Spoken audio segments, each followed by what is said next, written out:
Satyabama Institute of Science and Technology, Chennai and Sriperumbudur. சர்வதேச விண்வெளி ஆய்வு மையத்தை பொறுத்தவரை பூமியை போன்ற சீதோசனம் கிடையாது, புவியீர்ப்பு கிடையாது.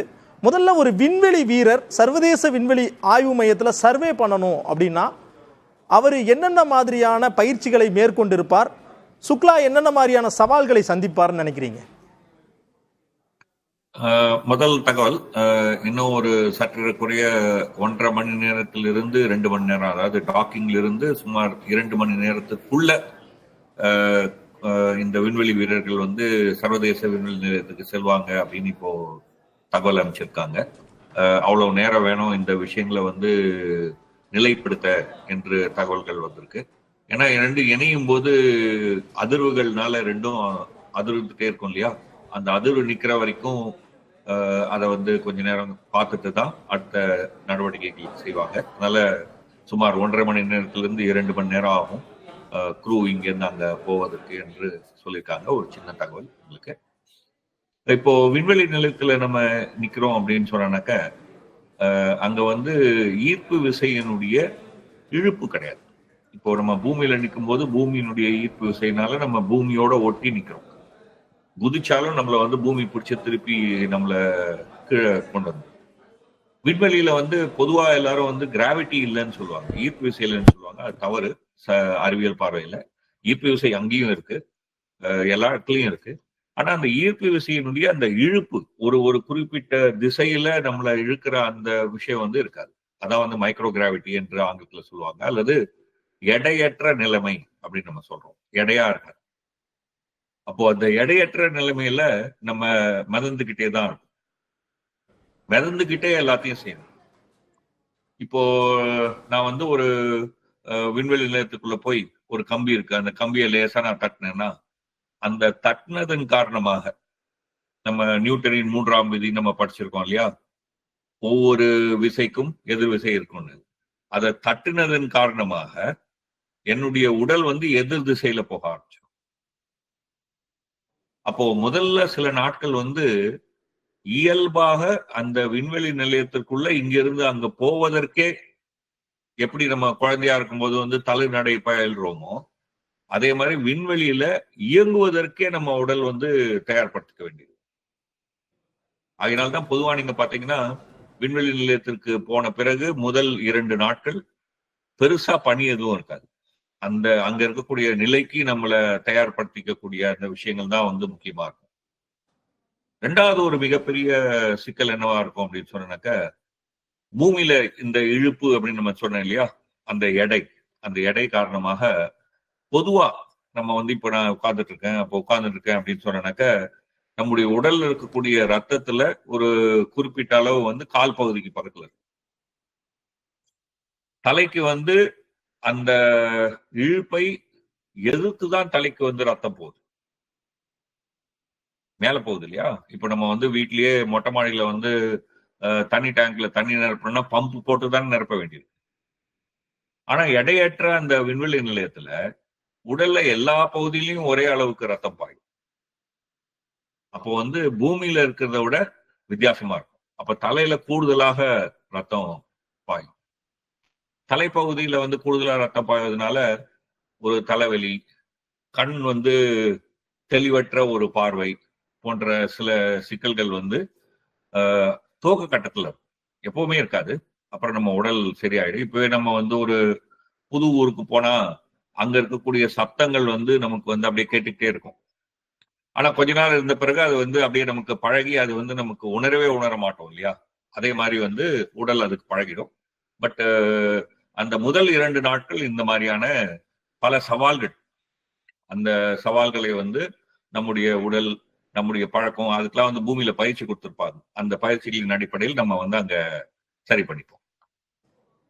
ப்ரொஃபசர், இந்தியாவினுடைய முதல் விண்வெளி விவசாயி அப்படிங்கிற ஒரு பெருமையை சுபான்சு சுக்லா பெறப்போகிறார்.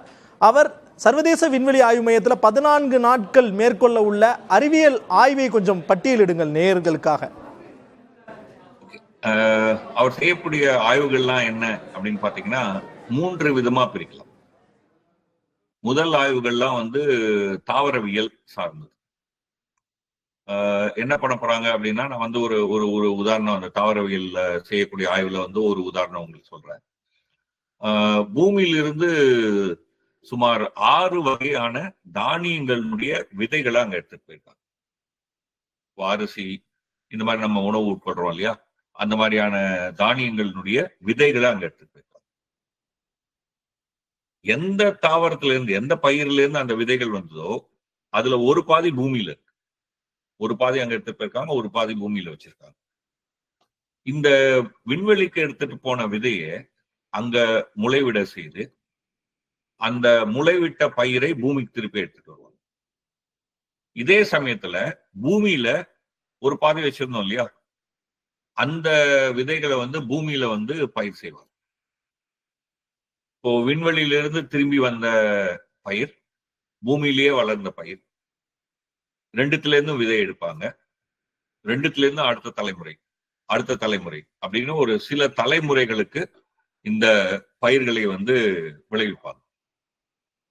விளைவிச்சு விளைச்சலில் ஏதாவது மாற்றம் இருக்கிறதா, அந்த விண்வெளியிலிருந்து திரும்பி வந்த விதைகள்ல வளரக்கூடிய தாவரங்கள்ல தாவரவியல் சார்ந்து ஏதாவது மாற்றங்கள், மரபணு சார்ந்து ஏதாவது மாற்றங்கள் இருக்கிறதா போன்ற ஆராய்ச்சிகள்லாம் வந்து மேற்கொள்வாங்க. இது வந்து இது மாதிரியான தாவரவியல் ப்ரொஃபசர் குறுக்கிட்டதுக்கு மன்னிக்கணும். எதுக்காக பாசி பயிறு, வெந்தயம் உள்ளிட்ட விதைகள் விண்வெளியில் முளைக்க வைப்பதற்கான முயற்சிகள் நடக்குது? அது வந்து ரெண்டாவது, இது தாவரவியல்ல வந்து ரெண்டாவது ஒரு ஆய்வு. இது நான் சொன்னது முதல்ல வந்து தானியத்தை வைத்த ஆய்வு.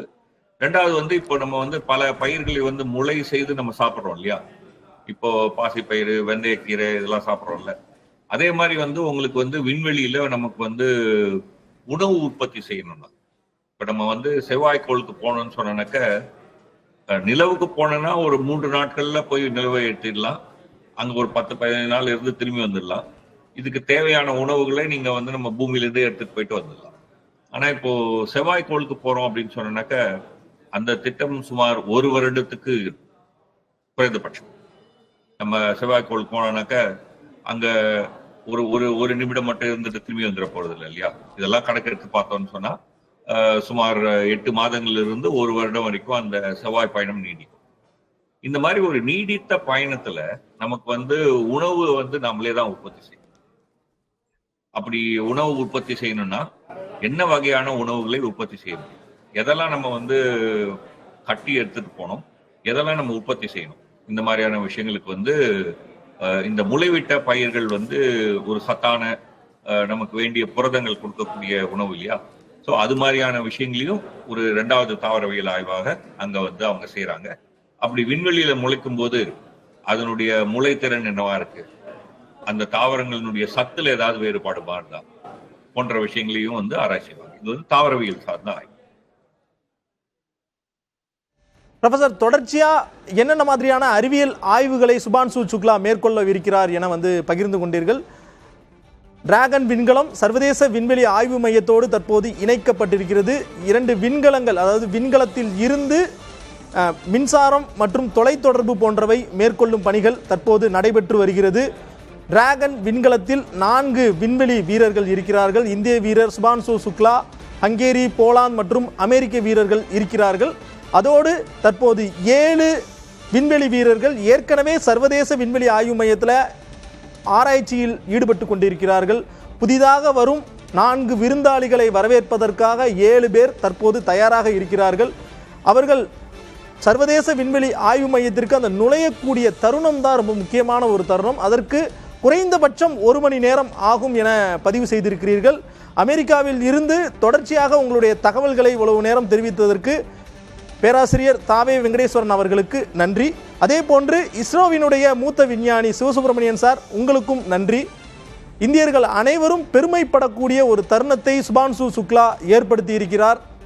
சுதந்திரம் அடைந்ததற்கு பிறகு இந்திய விண்வெளி துறையில் இன்றைய நாள் ஒரு மகத்தான நாள் என்றே சொல்ல வேண்டும். இதற்கு முன்பு ராகேஷ் சர்மா விண்வெளிக்கு சென்றிருந்தாலும் அவர் விண்வெளிக்கு சென்ற அந்த தோனி என்பது வேறு. தற்போது சுபான்சு சுக்லா இவர் வந்து புதிய ஒரு வரலாற்றை படைத்திருக்கிறார். புதிய தலைமுறைக்கு பெரிய அளவிற்கு ஒரு ஊக்கத்தை அளித்திருக்கிறார் என்றுதான் சொல்ல வேண்டும்.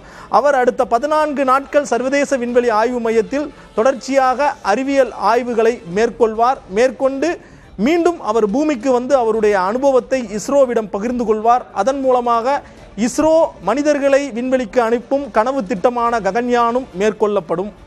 தொடர்ச்சியாக சுபான்சு சுக்லா எப்போது சர்வதேச விண்வெளி ஆய்வு மையத்திற்கு செல்வாரோ அந்தந்த தகவல்களை உடனுக்குடன் புதிய தலைமுறையில் நீங்கள் பார்க்கலாம். அப்டேட் செய்து கொண்டே இருப்போம். அடுத்தடுத்த அண்மை தகவல்களுடன் இணைந்திருங்கள் புதிய தலைமுறையிடம்.